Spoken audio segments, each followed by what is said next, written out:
Hey, welcome to another video.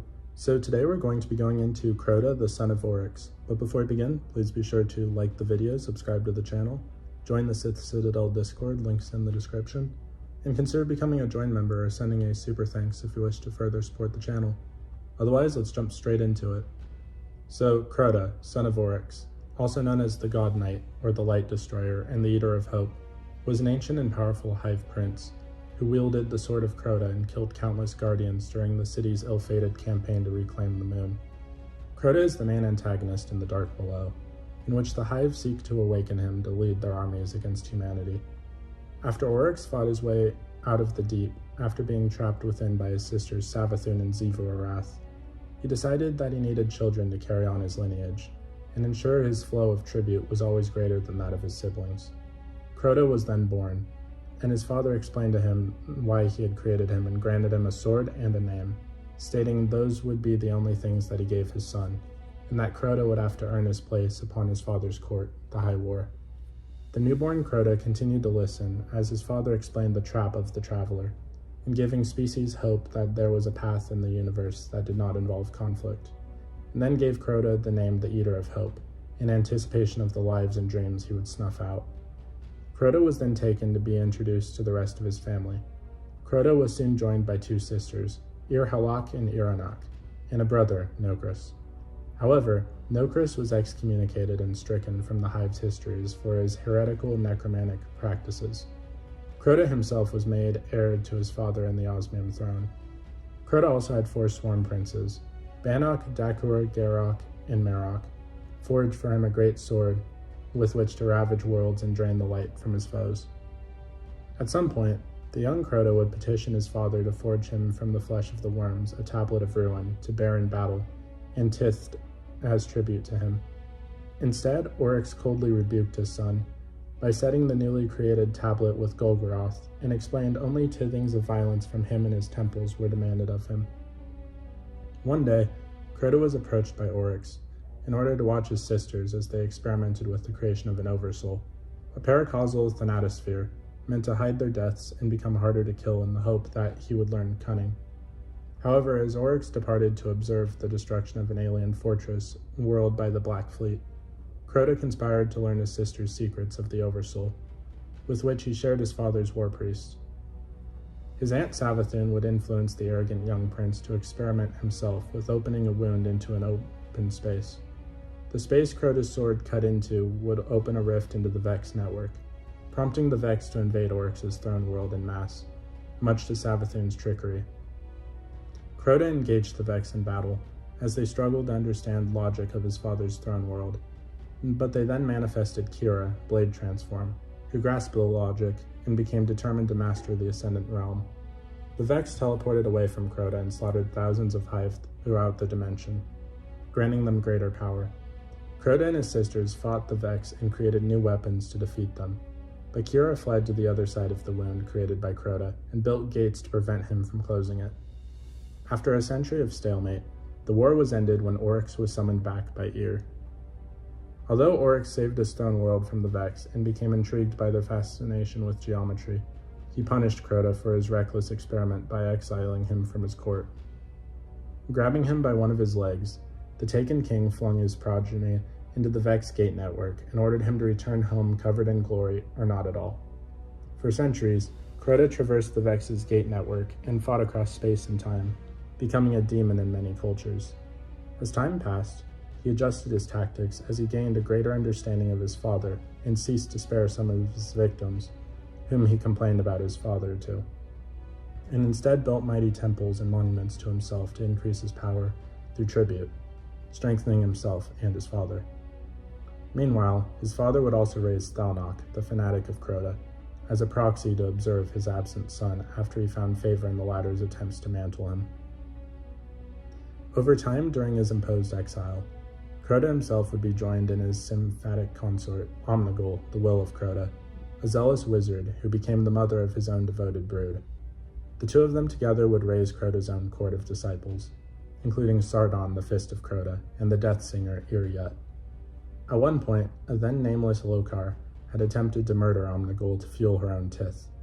CROTA gave chase to the fleeing wizard, only for her to have escaped his wrath, frustrating the exiled Hive Prince.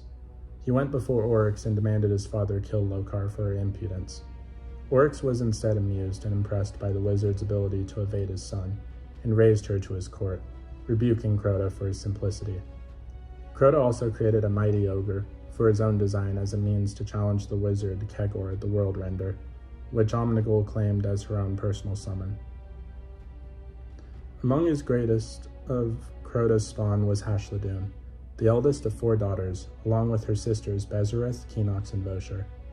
Even as a young thrall, she came to CROTA's attention, as she was able to contend with knights in strength and size.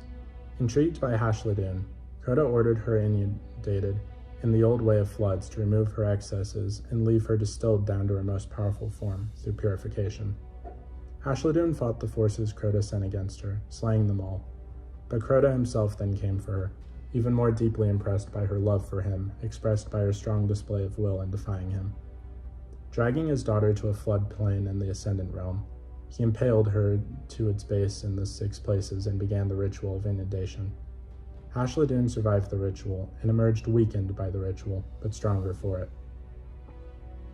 Murdering the first living thing she encountered to regain her strength, CROTA came before her proud and impressed, but in sorrow informed her that in her newfound greatness she could not love him, as most of what had been his in her had washed away, and left behind only what was of her grandfather ORYX.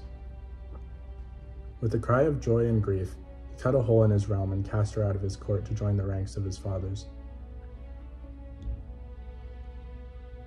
At some point in the collapse, CROTA and his spawn came to the Sol System, in his everlasting pursuit of the Traveler, and to wipe the last bastion of humanity it had protected.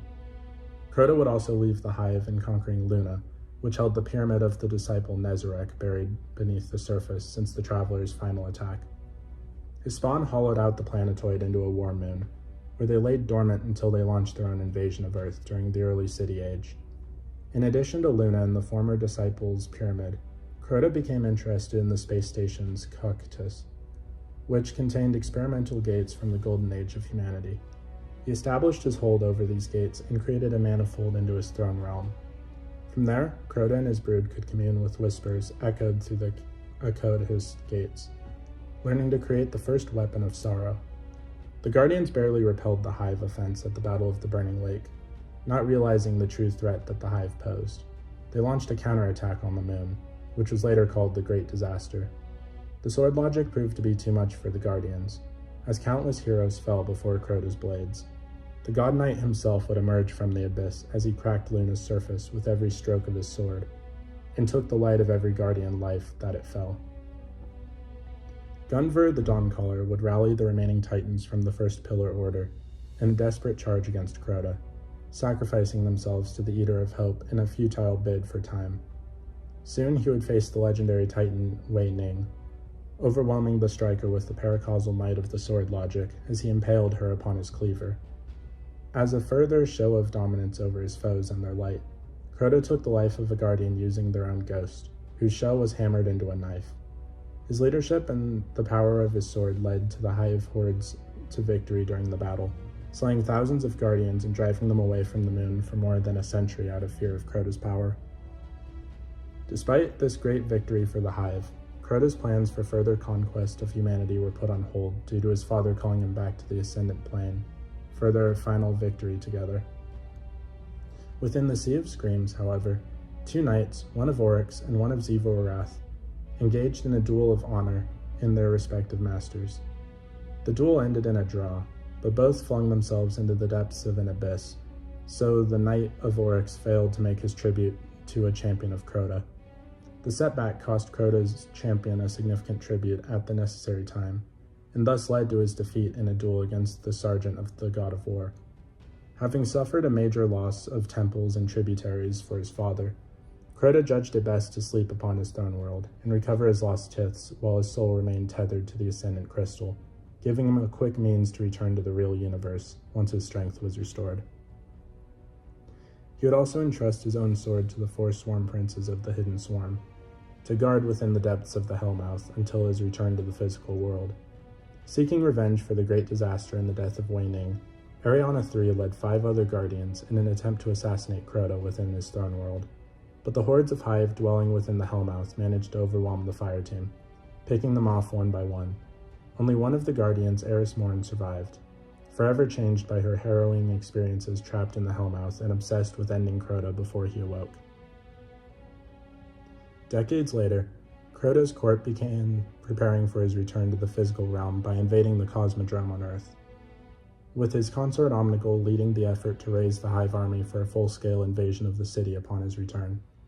Having foreseen the imminent return of CROTA, Eris called upon the aid of a newly risen Guardian to aid her in dismantling CROTA's army. The Guardian successfully assassinated CROTA's closest lieutenants, including the Swarm Princes and their commander, Sardon. As CROTA's resurrection draws near, Eris guides the Guardian to the moon, where the chamber housing CROTA's soul was located. The Guardian arrives in the midst of the summoning ritual, and works to disrupt it and slay the ritualist wizards. The crystal tethering CROTA's soul in the Chamber of Night would be sent back to the Ascendant realm, banishing his shadowing presence from the physical world, and thereby preventing his corporeal return. Afterwards, CROTA's horde was thrown into further disarray when the Guardians killed Omnigul in a strike operation, which prevents any further attempt to fully revive him. CROTA's end would be met by the Guardian leading a newly formed raid team upon the Oversoul throne, entering from the deepest pit of the Hellmouth. The Guardian summoned CROTA from his crystal to engage in his own throne world, surrounded by his army of Ascendant Hive. When conventional means failed before the Hope Eater, the Guardians turned CROTA's own sword logic against him with the cleavers of his broken blades, permanently killing him. CROTA's demise ultimately caught the attention of his father, ORYX, the then God King of the Hive and Master of the Taken. Enraged by the death of his son, ORYX would bring his dreadnought into the solar system and lead an army of Hive and Taken in revenge against the Guardians.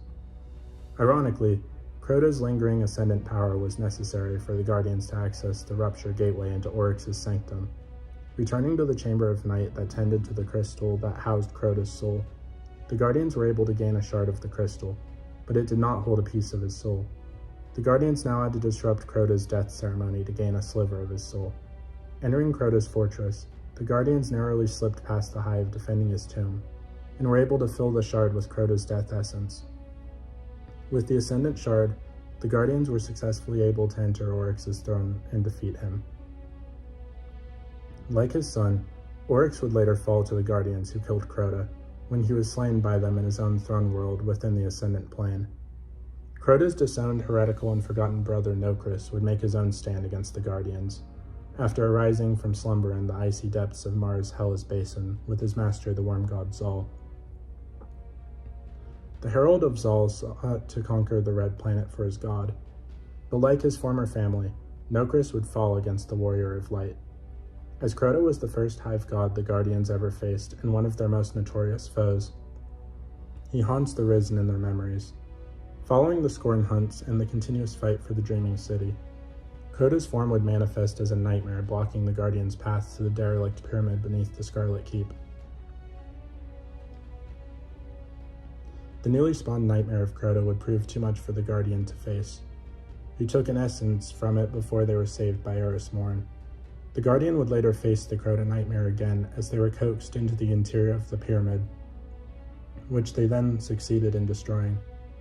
CROTA's immediate family would be survived by his daughters, Bezereth, Vosher, Keenox, and the eldest Hashladun. Atop the newly erected Scarlet Keep upon Luna in Sorrow's Harbor, the daughters laid plans for the Hive's future, and to achieve vengeance by creating a deathless champion under their control through heretical means. Hashladun and Bezereth would both be killed by Guardians, leaving Vosher and Keenox to complete their work while hiding out. Unfortunately for CROTA's line, both Vosher and Keenox, along with their own children, would be killed by Osiris, when Savathun lured the remnants of the Scarlet Court into one place to be destroyed in one fell swoop. The Witch Queen planned this in belief that the bloodline of ORYX had run its course. In his youth, CROTA was a great warrior, although extremely brash and arrogant. His father ORYX believed he lacked the cunning of his sisters, which led to CROTA being easily tricked by his aunt Savathun into opening a portal into the Vex realm. which taught the machines the sword logic and planted the seeds for the eventual taking of Kira, the blade transform. As the millennia wore on, CROTA gained more respect for his father and a greater understanding of the sword logic, increasing both their power through mighty temples of tribute. He exiled his brother Nokris and remarked that he had a taste for glory. By the time of the Great Disaster, CROTA had reached the pinnacle of his strength and could easily wipe out hundreds of light-empowered guardians, including Wei Ning, one of the last city's greatest champions. So what did you guys think of CROTA, the son of ORYX? Please let me know in the comments down below. If you haven't already, please be sure to like the video, subscribe to the channel, join the Sith Citadel Discord, links in the description, and consider becoming a join member or sending a super thanks if you wish to further support the channel. Otherwise, I'll see you in the next video.